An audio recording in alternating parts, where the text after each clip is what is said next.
Hello friends, आपका अपना channel IQpedia में स्वागत है। दोस्तों, घटना चक्र का सीरीज स्टार्ट किया गया है, जिसमें इस वीडियो में हम मॉडर्न इंडिया करेंगे हिस्ट्री बुक से। घटना चक्र की जो PCS वाली बुक्स आती है उस बुक को हम कंप्लीट करेंगे और इसके जो भी आपके एग्जाम्स होंगे, जैसे बिहार दारोगा हो गया, BPSC हो गया, UP PCS हो गया, झारखंड PCS हो गया, जो भी public service commission state level के और अदर जो भी एग्जाम्स है, उसमें जो MCQs ऑब्जेक्टिव टाइप्स क्वेश्चंस आते हैं वो सब की आपकी बहुत अच्छी प्रिपरेशन हो जाएगी। इस पूरे बुक को हम डिटेल में करेंगे। ऑब्जेक्टिव जो भी क्वेश्चंस हैं MCQs फॉर्म में वो तो करना ही है, उसके साथ में जो डिस्क्रिप्शन में दिया गया उसको भी इंपॉर्टेंट पॉइंट्स को हम देखते चलेंगे। तो आप इस पूरे वीडियो को देखिए। आशा करता हूँ कि आप सबको इस वीडियो से बहुत ज़्यादा हेल्प मिलेगा और इसके साथ जो भी पार्ट वाइज जो भी वीडियो जो आएंगे उन सब से आपको काफ़ी हेल्प मिलने वाला है। तो आइए स्टार्ट करते हैं। आधुनिक भारत के इतिहास में ये 18वीं शताब्दी में भारत, यहाँ से आपके क्वेश्चंस स्टार्ट हो रहा है। तो पहला क्वेश्चन है कि 18वीं शतक में भारत में लड़े गए युद्धों का निम्नलिखित में से सही कालानुक्रम कौन सा है। दोस्तों, यहाँ पर मैं 2-3 सेकंड वेट करने के बाद सीधा ऑप्शन पे जाऊँगा, टिक करूँगा। आप अपना ऑप्शन यहाँ पे देख सकते हैं आंसर के साथ। तो इसमें सही आंसर हो जाएगा ऑप्शन नंबर बी हो जाएगा। ठीक है फ्रेंड्स, ऑप्शन नंबर बी इसका सही आंसर है। इसका जो सीरीज है, अंबर युद्ध हुआ था पहले, फिर प्लासी का युद्ध, फिर वांडीवाश युद्ध और फिर बक्सर का युद्ध। यहाँ पर एक्सप्लेनेशन देखते हैं थोड़ा। तो यहाँ पर देखेंगे 18वीं शतक में भारत में लड़े गए युद्धों का सही कालानुक्रम इस प्रकार है। अंबर युद्ध अगस्त 1749 में हुआ था, जिसमें मुजफ्फर जंग, चंदा साहब तथा फ्रेंच की संयुक्त सेनाओं ने वेल्लूर के समीप अंबर नामक स्थान पर अनवरुद्दीन को पराजित कर उसकी हत्या कर दी थी। फिर नेक्स्ट में है प्लासी युद्ध। प्लासी युद्ध जो था 23 जून 1757 को हुआ था, अंग्रेज और बंगाल के नवाब सिराजुद्दौला के बीच में, जिसमें सिराजुद्दौला की हार हुई थी और युद्ध के बाद रॉबर्ट क्लाइव ने मीर जाफर को बंगाल का नवाब बनाया था। ठीक है, उसके बाद जो नेक्स्ट है आपका वांडीवाश युद्ध है, 1760 में हुआ था, अंग्रेज और फ्रांसीसी सेनानियों के बीच में, फ्रांसीसियों के मध्य। ठीक है, नेक्स्ट है बक्सर युद्ध जो कि 1764 में हुआ था। इसमें मीर कासिम, अवध के नवाब सुजाउद्दौला, मुगल सम्राट शाह आलम द्वितीय की संयुक्त सेना मिलकर के अंग्रेज के युद्ध लड़े थे, जिसमें से इन तीनों सेनाओं की हार हुई थी और अंग्रेजों का जीत हुआ था, जिसमें अंग्रेज का नेतृत्व जो किया था वो हेक्टर मुनरो ने किया था। ठीक है फ्रेंड्स, और बक्सर के युद्ध ने प्लासी के निर्णयों पर मुहर लगा दी थी, यानी कि जो मेन अंग्रेज का जो शासन स्टार्ट हुआ था वो बक्सर के युद्ध से हुआ था कहा जा सकता है, क्योंकि प्लासी का युद्ध बिल्कुल बंगाल में ही हुआ था, लेकिन बक्सर के युद्ध के बाद अंग्रेजों के हाथ में पूरी सत्ता एक तरह से आ गई थी। नेक्स्ट क्वेश्चन देखते हैं। इसमें है कि रणजीत सिंह किस मिसल से संबंधित था। ऑप्शन इसका ऑप्शन नंबर ए हो जाएगा सही आंसर, सुकरचकिया। ठीक है फ्रेंड्स, तो रणजीत सिंह जो थे सुकरचकिया मिसल से संबंधित थे। इसका जो डिटेल में एक्सप्लेनेशन है, इनका जन्म 2 नवंबर 1780 को सुकरचकिया मिसल के मुखिया महासिंह के घर हुआ था। जब ये 12 वर्ष के थे तो उनके पिता का स्वर्गवास हो गया था। ठीक है, 1797 में रंजीत सिंह ने शासन का कार्यभार स्वयं संभाल लिया। नेक्स्ट क्वेश्चन है कि रंजीत सिंह के राज्य में सम्मिलित था, जिसका सही आंसर हो जाएगा option number D, Srinagar. Ranjit Singh के साम्राज्य में श्रीनगर सम्मिलित था। ठीक है, यहां पर देखेंगे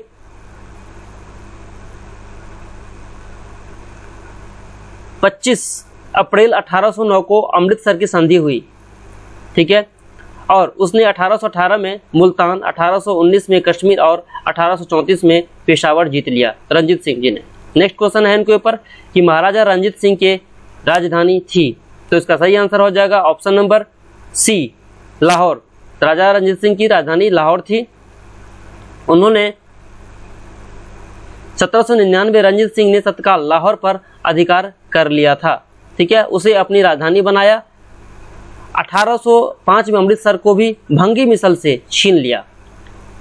तो राजनीतिक राजधानी जो हुई थी रंजीत सिंह की वो लाहौर थी, और धार्मिक राजधानी की हम बात करें तो अमृतसर थी। यहाँ से क्वेश्चंस पूछे जाते हैं। ठीक है, लेकिन आप यहाँ पे देखेंगे कि लाहौर को जीतने के लिए जो अधिकार दिया गया था वो किसके द्वारा, तो 1798 में जमुना शाह ने पंजाब पर आक्रमण किया। वापस जाते समय उसकी तोपें चिनाब नदी में गिर गई, जिसे निकलवा करके रंजीत सिंह जी ने उनको वापस भिजवा दिया था उसके बदले जमान शाह ने उसे लाहौर पर अधिकार करने की अनुमति दे दी थी। आप यहाँ पे इसे डिस्क्रिप्शन में देख सकते हैं। नेक्स्ट यहाँ पर देखें तो क्वेश्चन है कि रंजीत सिंह ने सुप्रसिद्ध कोहिनूर हीरा प्राप्त किया था, तो किससे प्राप्त किया था फ्रेंड्स? इसका सही आंसर हो जाएगा option number A, Shah Shuja से। ठीक है, शाह शुजा ने काबुल का राज्य प्राप्त करने के लिए रंजीत सिंह से सहायता मांगी थी और उन्हें कोहिनूर हीरा भेंट किया था। नेक्स्ट है, निम्नलिखित में से किसने कहा था ईश्वर की इच्छा थी कि मैं सब धर्मों को एक निगाह से देखूं, इसीलिए उसने दूसरी आंख की रोशनी ले ली। दोस्तों ये बहुत इंपॉर्टेंट क्वेश्चन है और बार बार एग्जाम से पूछे भी जाते हैं, तो इसका सही आंसर हो जाएगा ऑप्शन नंबर ए, महाराजा रणजीत सिंह। इसका एक्सप्लेनेशन देखेंगे तो हमने इसमें पहले बता दिया है आपको कि रंजीत सिंह ने लाहौर पर 1799 में, अमृतसर पर 1805 में, फरीदकोट, मालेर, कोटला और अंबाला पर 1808 में विजय प्राप्त किया। रंजीत सिंह एक योग्य शासक था। उसने कहा था कि ईश्वर की इच्छा थी कि मैं सब धर्मों को एक निगाह से देखूं, इसीलिए उसने दूसरी आंख की रोशनी ले ली। नेक्स्ट क्वेश्चन यहाँ पर है कि महाराजा रणजीत सिंह के उत्तराधिकारी थे, तो इसका सही आंसर हो जाएगा ऑप्शन नंबर बी, खड़ग सिंह। ठीक है, खड़ग सिंह जो थे इनके उत्तराधिकारी थे और 1839 में रंजीत सिंह की मृत्यु के बाद उनका पुत्र जो खड़ग सिंह था वो सिंहासन पर बैठा। इसे अफीम खाने की आदत थी। ठीक है दोस्त, अगला क्वेश्चन यहाँ पर हम देखते हैं। क्वेश्चन नंबर 8 है कि ब्रिटिश जनरल जिसने हैदर अली को पोर्टो नोवा के युद्ध में हराया, इसका सही आंसर हो जाएगा option number B, sir Eyre Coote ने। ठीक है, तो इसमें द्वितीय आंग्ल मैसूर युद्ध 1780 से 84 के दौरान जब हैदर अली ने निजाम तथा मराठों से मिलकर अंग्रेजों के विरुद्ध एक मोर्चा बनाया था, बाद में अंग्रेज ने निजाम और मराठा दोनों को अलग कर दिया था हैदर अली से। ठीक है, तो इसमें कर्नल वेली के अधीन अंग्रेज सेना को हराकर अरकट पर अधिकार कर लिया। 1781 में हैदर अली का सामना अंग्रेज जनरल आयरकूट से हुआ, जिसने पोर्टो नोवा के युद्ध में नवंबर 1781 में हैदर अली को परास्त किया। तो किसने किया था? तो सर आयरकूट ने। ये आप यहाँ पे याद कर सकते हैं, यहाँ पर याद रख, क्योंकि एग्जाम्स में बार बार आते हैं ऐसे क्वेश्चन। यहाँ पर नेक्स्ट क्वेश्चन हम देखें कि भारत में अंग्रेजों ने प्रथम मदरसा कहाँ स्थापित किया, तो इसका सही आंसर हो जाएगा ऑप्शन नंबर डी, कलकत्ता में। ये 1781 में वॉरेन हेस्टिंग्स ने कलकत्ता में मदरसा की स्थापना की थी और इसके प्रमुख जो थे पहला मुल्ला मुजुद्दीन थे।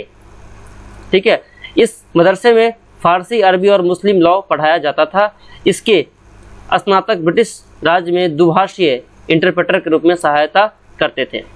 नेक्स्ट है कि टीपू सुल्तान ने अपनी राजधानी बनाई। ये तो बहुत इजी क्वेश्चन है, ऑप्शन नंबर इसका सही आंसर हो जाएगा ए। ठीक है, टीपू सुल्तान ने श्रीरंगपट्टनम को अपनी राजधानी बनाया एवं यहाँ जैकोबियम क्लब की स्थापना भी की थी। ठीक है, और उसका सदस्य बना। उसके बाद साथ ही उसने अपनी राजधानी फ्रांस और मैसूर के मैत्रिक का प्रतीक स्वतंत्रता का वृक्ष रोपा था। यानी कि स्वतंत्रता का वृक्ष कहाँ रोपा गया था? तो श्रीरंगपट्टनम, जो टीपू सुल्तान की राजधानी थी वहां पर। ठीक है, बाकी अलग अलग राज्यों से मतलब देशों से मैत्री संबंध स्थापित किए थे। वो देश का नाम था अरब कस्तुनतुनिया या आधुनिक इस्तांबुल, काबुल और मॉरिशस को दूतमंडल भेजा था। किसने? तो टीपू सुल्तान ने। नेक्स्ट क्वेश्चन देखें यहाँ पर, निम्नलिखित भारतीय शासकों में से कौन था जिसने विदेशों में आधुनिक पद्धति से दूतावास स्थापित किए थे? तो इसका आंसर हो जाएगा ऑप्शन नंबर डी। इसका एक्सप्लेनेशन हमने पहले ही बता दिया आपको पहले क्वेश्चन में। नेक्स्ट है कि अंग्रेजों ने श्रीरंगपट्टनम की संधि किसके साथ की थी? इसका सही आंसर हो जाएगा ऑप्शन नंबर सी, टीपू सुल्तान ने। तृतीय आंग्ल मैसूर युद्ध जो हुआ था ये आपका 1790 से 92 में हुआ था। ठीक है, श्रीरंगपट्टनम की संधि मार्च 1792 को हुआ था। इसकी संधि में अंग्रेजों की ओर से कॉर्नवालिस तथा मैसूर से टीपू सुल्तान शामिल थे। यानी कि टीपू सुल्तान और कॉर्नवालिस के बीच में इसकी संधि हुई थी। टीपू अपने देश का लगभग आधा भाग अंग्रेजों तथा उसके साथियों को देना पड़ा था इस संधि के दौरान।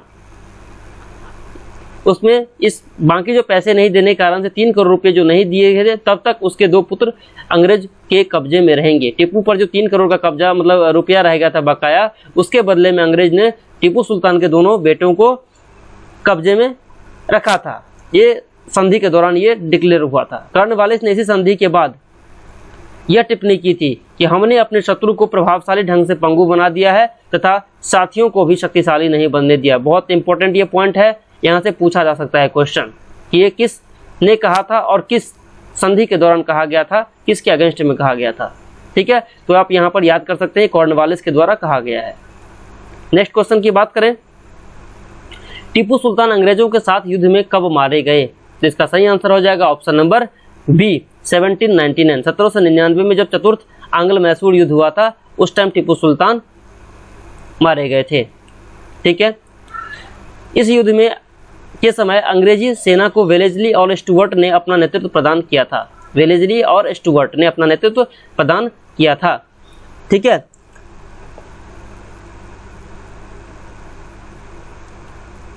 नेक्स्ट क्वेश्चन देखते हैं। इसमें टीपू सुल्तान ने ब्रिटिश सेना को 1780 में हराया था, तो कहां पर, किस चीज में? तो ऑप्शन नंबर बी हो जाएगा इसका सही आंसर, पोलीलूर में। ठीक है, हैदर अली एवं टीपू सुल्तान ने मराठों और निजाम के साथ समझौता कर लिया और फ्रांसीसी सहायता का वचन ले लिया तथा कर्नाटक पर जुलाई 1780 में आक्रमण करके आरकाट पर अधिकार कर लिया। तत्पश्चात हेक्टर मुनरो की सेना को पोलीलूर नामक स्थान पर हरा दिया। कहाँ पे? 1780 में। ठीक है, किंतु वॉरेन हेस्टिंग्स द्वारा सर आयरकुट के अधीन भेजी गई सेना ने जून 1781 से सितंबर 1781 तक वेलेस्ली को पोर्टोनोवा, पोलीलूर तथा सोलिंगपुर में परास्त किया। यहाँ पर एक्सप्लेनेशन आप देख सकते हैं अच्छे से। यहाँ से दोस्तों जो ऑब्जेक्टिव एमसीक्यूज आप कर रहे हो तो ठीक है, लेकिन इसके साथ एक्सप्लेनेशन पे ज़्यादा ध्यान दें, क्योंकि यहाँ से जो आप कर लेंगे तो आपके सारे डाउट्स क्लियर हो जाएंगे और बहुत सारे क्वेश्चंस का यहाँ से सॉल्यूशन मिल जाएगा। नेक्स्ट क्वेश्चन की हम बात करें, निम्नलिखित कथनों में से कौन सा एक सही नहीं है? तो इसका आप आंसर देख सकते हैं, ऑप्शन नंबर ए हो जाएगा सही। अली मर्दन खान ने बंगाल में राजस्व कृषि की पद्धति प्रारंभ की थी, ये गलत है। बाकी आप देखेंगे तो ऑप्शन तीनों जो है वो सही है। ये IAS प्री 2003 में पूछा गया क्वेश्चन है। ठीक है, यहाँ पर देखेंगे महाराजा रंजीत सिंह ने लाहौर में तोपों के निर्माण के लिए आधुनिक ढलाई खाने स्थापित किए थे, बिल्कुल सही है। आम्बेर में सवाई जय सिंह ने यूक्लिड के रेखागणित के तत्वों का संस्कृत में अनुवाद कराया, ये भी बहुत इंपॉर्टेंट है, क्वेश्चन में कितने बार आ चुका है। नेक्स्ट है कि मैसूर में सुल्तान टीपू ने श्रृंगेरी मंदिर में देवी शारदा की मूर्ति के निर्माण के लिए धन दिया, ये भी इंपॉर्टेंट क्वेश्चन है, बन जाता है। तो यहाँ पे 3 पॉइंट जो आपके हैं बहुत ज़्यादा इंपॉर्टेंट है, इसे आप याद कर सकते हैं। नेक्स्ट है यहाँ पर, हाँ एक चीज़ मैं बताना चाहूँगा मैं कि जयसिंह के ऊपर जो सवाई आमेर के सवाई जय सिंह ने यूक्लिड के रेखागणित के तत्वों का संस्कृत में अनुवाद कराया। सवाई जय सिंह ने सुप्रसिद्ध जयपुर, दिल्ली, बनारस आदि नगरों में 5 वेधशालाएं बनवाई।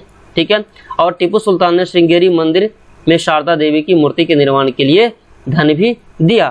ठीक है फ्रेंड्स, अब यहाँ पर नेक्स्ट क्वेश्चन देखते हैं। निम्नलिखित कथनों पर विचार कीजिए। इसमें 3 ऑप्शन है। पानीपत के तृतीय युद्ध में अहमद शाह अब्दाली ने इब्राहिम लोदी को पराजित किया, क्या ये सही है? आपको इसमें सही ढूंढना है। नहीं, ये गलत ऑप्शन नहीं है, गलत ऑप्शन है, मतलब ये नहीं होगा। उसके बाद सेकंड देखते हैं कि तृतीय आंग्ल मैसूर युद्ध में टीपू सुल्तान की मृत्यु, ये भी गलत है क्योंकि चौथे जो 1799 में हुई थी। ठीक है, 4th एंग्लो मैसूर वॉर में। थर्ड देखते हैं प्लासी के युद्ध में सिराजुद्दौला की पराजय के लिए मीर जाफर ने अंग्रेजों से मिलकर षड्यंत्र किया, बिल्कुल करेक्ट है ये। तो इसका सही आंसर हो जाएगा ऑप्शन नंबर बी, केवल 3। यहाँ पर देख सकते हैं कि 14 जनवरी 1761 को पानीपत की तीसरी लड़ाई में अहमद शाह अब्दाली ने सदाशिव राव भाव से के नेतृत्व वाली मराठा सेना को बुरी तरह परास्त किया था। अब यहाँ पर है नेक्स्ट आपके टॉपिक आ गए हैं, यूरोपीय कंपनियों का आगमन। यहाँ पर फ्रेंड्स देखते हैं कि पहला क्वेश्चन बनता है कि वास्को डी गामा भारत कब आया था। ठीक है, तो इसका तो बहुत ही इजी है। 1498 1498 में वास्को डी गामा भारत आया था। कब? तो 17 मई 1498 ईस्वी को कालीकट पहुंचा था। तो भारतीय समुद्री व्यापार के इतिहास में यह युगांतरकारी घटना है। उस समय जमोरिन के अधीन कालीकट अत्यधिक समृद्ध राज्य था, यानी कि वहां का राजा कौन था? कालीकट का तो जमोरिन नामक राजा था। ठीक है, वास्को डी गामा भारत में काली मिर्च के व्यापार से 60 गुना अधिक धन मुनाफा कमाया, जिससे अन्य पोर्तुगीज व्यापारियों को भी प्रोत्साहन मिला। क्वेश्चन नंबर सेकंड है, ये सेम क्वेश्चन यहाँ पे रिपीट किया गया है। आगे देखते हैं, वास्को डी गामा कालीकट पर किस वर्ष आया, ये भी वही क्वेश्चन आ गया। क्वेश्चन नंबर बी का थर्ड का जो ऑप्शन होगा, ऑप्शन नंबर बी होगा 1498 में। अब यहाँ पर कुछ इंपॉर्टेंट पॉइंट्स हैं जो हम देखेंगे। पुर्तगाली व्यापारियों ने भारत में कालीकट, गोवा, दमन द्वीप एवं हुगली के बंदरगाहों में अपनी व्यापारिक कोठियां स्थापित की। 1505 ईस्वी में फ्रांसिस्को द अल्मीडा भारत में प्रथम पुर्तगाली वायसराय बनकर आया। दोस्तों ये इंपॉर्टेंट है कि फर्स्ट पोर्टुगीज गवर्नर कौन था, तो अल्मीडा नामक गवर्नर था। ठीक है, फ्रांसिस्को द अल्मीडा। अल्मीडा के बाद अल्फांसो द अल्बुकर्क 1509 में बना वायसराय बनकर आया। उसने 1510 में बीजापुरी शासक यूसुफ आदिल शाह से गोवा छीनकर अपना अधिकार कर लिया था। ठीक है, गोवा को पुर्तगालियों ने अपनी सत्ता और संस्कृति के महत्वपूर्ण केंद्र के रूप में स्थापित किया। और आप जानते हैं कि पोर्टुगीज ही सबसे पहले आने वाले पुर्तगाली मतलब यूरोपियन थे और सबसे लास्ट में ही वो गए भी 1961 में। ठीक है, जब गोवा को इंडिया में मिलाया गया था। तो यहाँ पर बहुत इंपॉर्टेंट पॉइंट्स बन जाते हैं। नेक्स्ट क्वेश्चन यहाँ पर देखते हैं कि भारत व पुर्तगाल शक्ति का वास्तविक संस्थापक कौन था, तो इसका सही आंसर हो जाएगा ऑप्शन नंबर बी, अल्बुकर्क। ठीक है, भारत में पुर्तगाली शक्ति का वास्तविक संस्थापक जो माना जाता है अल्बुकर्क को 1509 से 1515 तक। ठीक है, फरवरी 1510 में बीजापुर के आदिल शाही सुल्तान से गोवा को जीतना अल्बुकर्क की पहली उपलब्धि थी। गोवा को 1510 में जीता गया था। ठीक है, और 1515 में उसको राजधानी बनाया गया था। ठीक है, नेक्स्ट क्वेश्चन देखते हैं यहाँ पे, पुर्तगाली उपनिवेश का प्रथम वायसराय भारत में कौन था, तो ऑप्शन नंबर इसका सी हो जाएगा, Almeida. Francisco de Almeida Bharat का मतलब पुर्तगाली फर्स्ट गवर्नर था जो वायसराय था भारत का। आप यहाँ पर देख सकते हैं, एक्सप्लेनेशन हमने पहले ही कर लिया है इसमें। ठीक है, नेक्स्ट है कि मध्यकाल में सर्वप्रथम भारत से व्यापार संबंधित स्थापित करने वाले थे, इसका सही आंसर हो जाएगा ऑप्शन नंबर डी, पुर्तगाली। ठीक है, प्रथम पोर्टुगीज तथा प्रथम यूरोपीय यात्री वास्को डी गामा 90 दिन की समुद्री यात्रा के बाद अब्दुल मलिक नामक गुजराती पथ प्रदर्शक, ये इंपॉर्टेंट है, बार बार एग्जाम से पूछे जा सकते हैं आपके। ठीक है, किसके, तो अब्दुल मलिक नामक जो गुजराती व्यापारी था, उसके पथ प्रदर्शन से की सहायता से 1498 में कालीकट पहुंचा था। ठीक है, यहाँ पे देखिए भारत में पुर्तगाली सबसे पहले 1498 में आए तथा सबसे अंत में 1961 में वापस गए, जो कि गोवा को स्वतंत्र करवाया गया था कब, 1961 में पुर्तगालियों से। ठीक है, अब देखते हैं कि किन यूरोपियों ने भारत में सर्वप्रथम सामुद्रिक व्यापारिक केंद्र स्थापित किए, इसका सही आंसर हो जाएगा ऑप्शन नंबर सी, पुर्तगाली ने।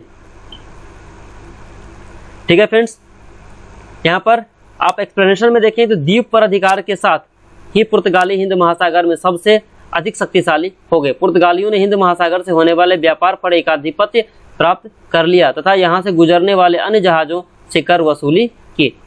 अब नेक्स्ट क्वेश्चन है, किस यूरोपीय समुदाय ने भारत के साथ प्रथम व्यापारिक संबंध स्थापित किया था, तो इसका सही आंसर हो जाएगा ऑप्शन नंबर डी, पुर्तगाली ने। नेक्स्ट है कि व्यापार के लिए भारत आने वाले यूरोपीय लोगों में प्रथम कौन थे, तो पुर्तगाली थे, option number D.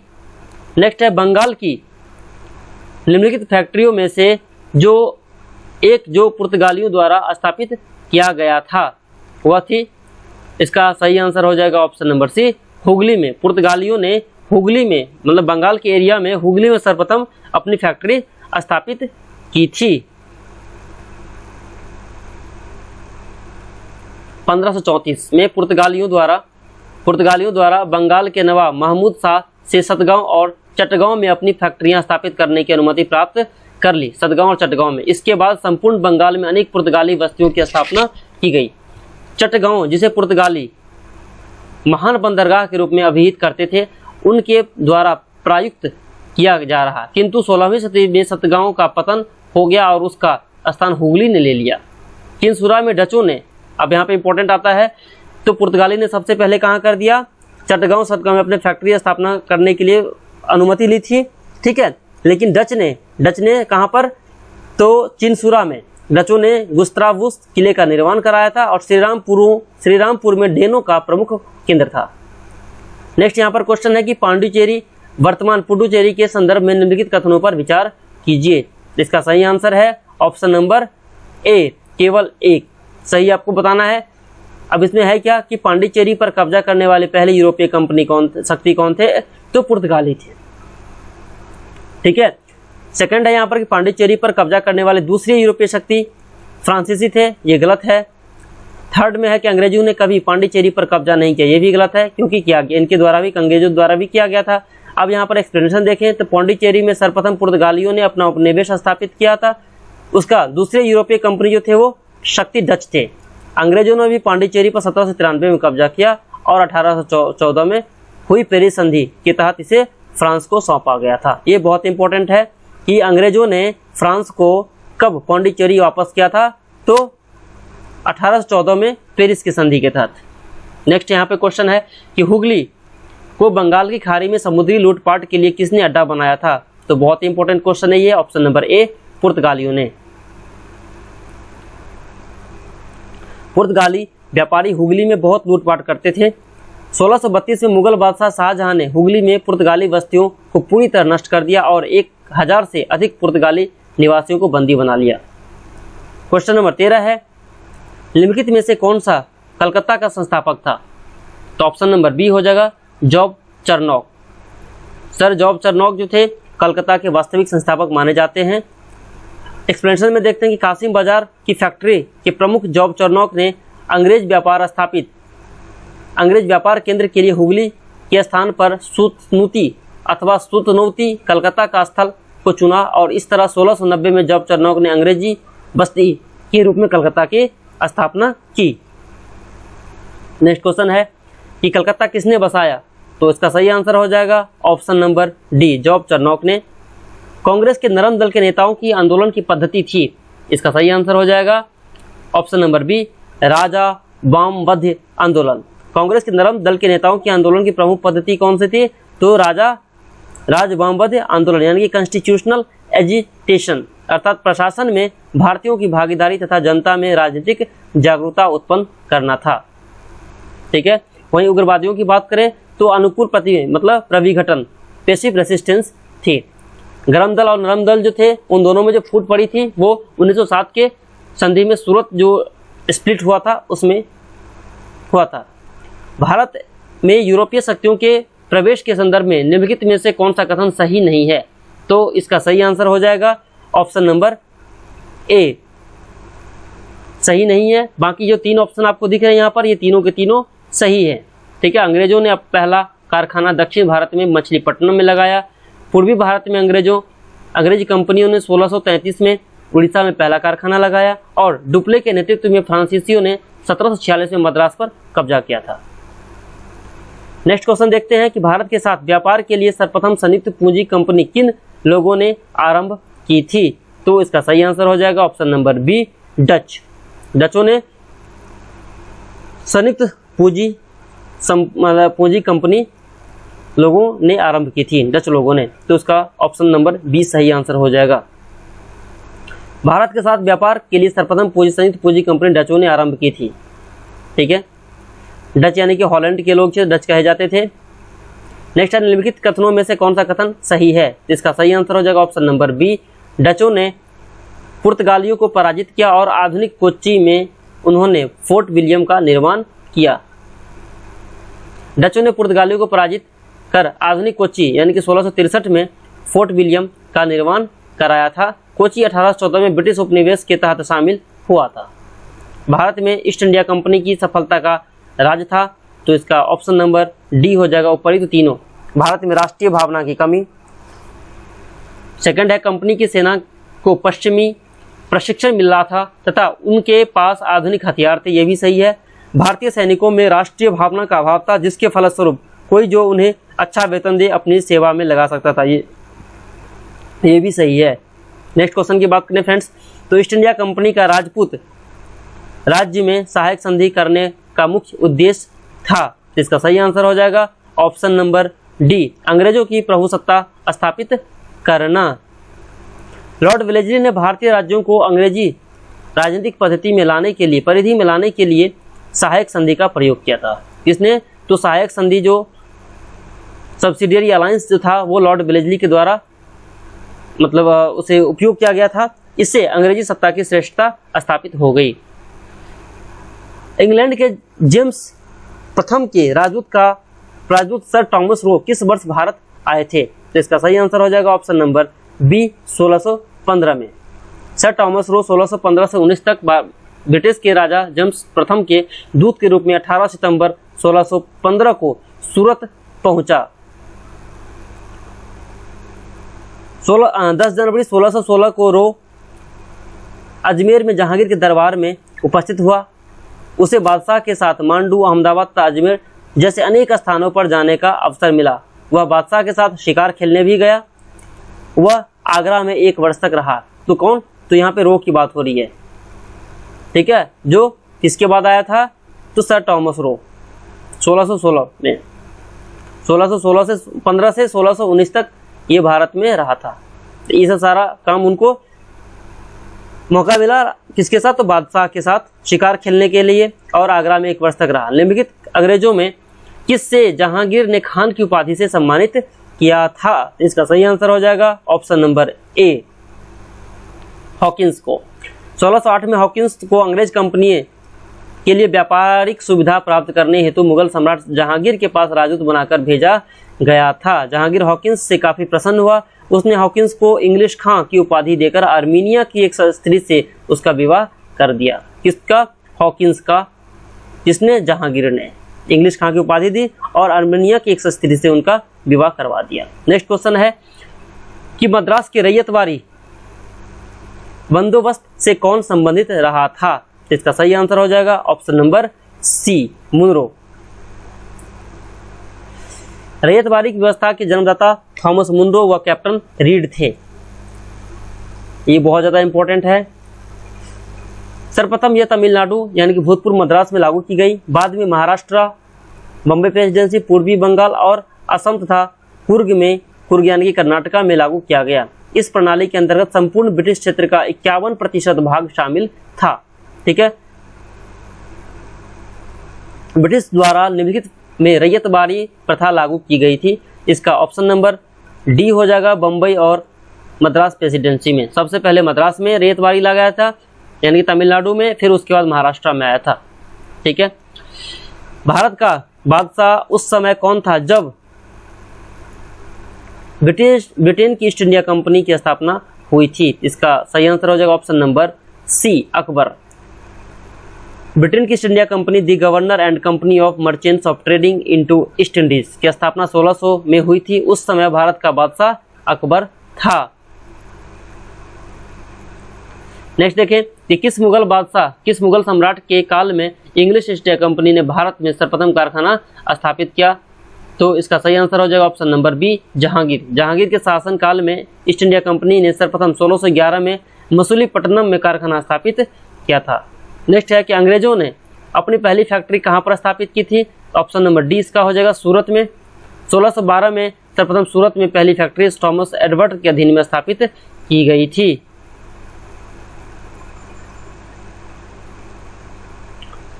Next question है ईस्ट इंडिया कंपनी की प्रथम फैक्ट्री स्थापित की गई थी? तो इसका वही आंसर हो जाएगा ऑप्शन नंबर डी, सूरत। भारत में 1612 में अंग्रेजों ने अपनी पहली फैक्ट्री कहां स्थापित की थी? तो ऑप्शन नंबर डी हो जाएगा, सूरत में।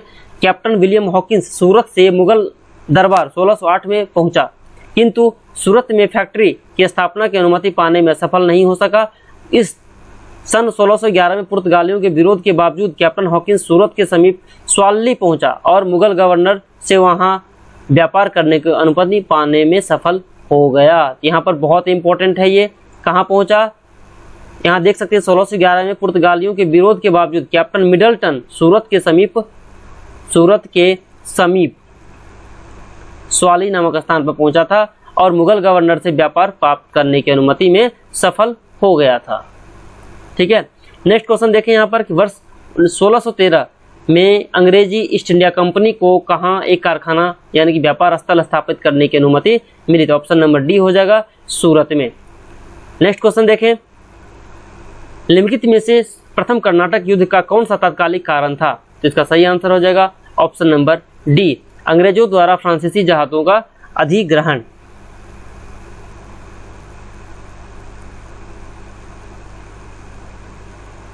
नेक्स्ट क्वेश्चन है फ्रेंड्स, निम्नलिखित में से किस अंग्रेज अधिकारी ने पुर्तगालियों को स्वाली के स्थान पर हराया था? ऑप्शन नंबर बी हो जाएगा थॉमस बेस्ट। वर्ष 1611 में पुर्तगालियों के विरोध के बावजूद कैप्टन मिडल्टन सूरत के समीप स्वाली पहुंचा और मुगल गवर्नर से वहां व्यापार करने की अनुमति लेने में सफल हो गया। कैप्टन बेस्ट द्वारा सूरत के बंदरगाह की विजय ने पुर्तगाली अधिकारी की निरंतरता को भंग किया तथा सूरत में अस्थायी रूप से फैक्ट्री की स्थापना की। निम्नलिखित में से कौन सा प्रथम यूरोपीय व्यक्ति था जिसने भू क्षेत्र अर्जित करने के उद्देश्य से भारतीय राजाओं के झगड़ों में भाग लेने की नीति आरंभ की? इसका सही आंसर हो जाएगा option number B, Dupleix. Dupleix ने पहली बार हथकंडे प्रयोग किए जो भारत को जीतने के लिए अंग्रेजों के मार्गदर्शक बने।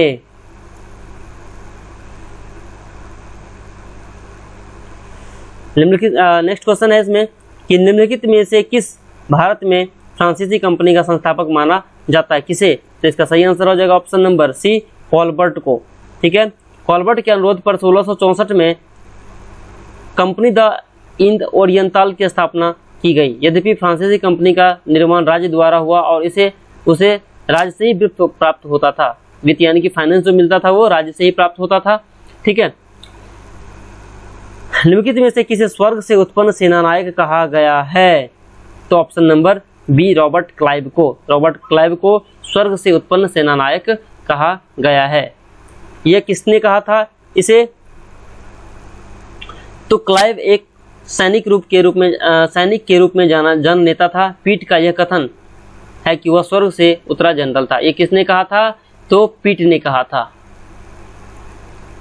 नेक्स्ट क्वेश्चन देखिए फ्रेंड्स, भारत में फ्रांसीसियों ने अपना सबसे पहला कारखाना निम्नलिखित स्थानों में कहाँ लगाया था? इसका सही आंसर हो जाएगा ऑप्शन नंबर ए, सूरत में। सूरत में लुई 14वीं के मंत्री कॉलबर्ट द्वारा 1664 में Dutch French east India company की स्थापना हुई थी, जिसे कंपनी देश इंदेश ओरिएंटलेस कहा गया। ठीक है, 1667 में फ्रांसीसी कैरो के नेतृत्व में एक अभियान दल भारत के लिए रवाना हुआ, जिसने 1668 में सूरत में पहले व्यापारिक कारखाने की स्थापना की। नेक्स्ट है कि बंगाल में निम्नलिखित में से कौन सा कारखाना डचों ने स्थापित किया? इसका सही आंसर हो जाएगा ऑप्शन नंबर बी, चिनसुरा में। ठीक है दोस्त, नेक्स्ट क्वेश्चन देखिए यहाँ पे, फ्रांसीसी दक्कन में शक्ति आंदोलन स्थापित करने में असफल रहे क्योंकि? ऑप्शन नंबर बी इसका सही हो जाएगा, अंग्रेजों की फौज शक्तिशाली थी। ठीक है, फ्रांसीसियों की पराजय का एक मुख्य कारण उनकी कमजोर नौसेना थी इंग्लिश के कंपैरिजन में। कर्नाटक युद्ध किन किन के मध्य लड़ा गया? इसका सही आंसर हो जाएगा ऑप्शन नंबर ए, अंग्रेज व फ्रांसीसी।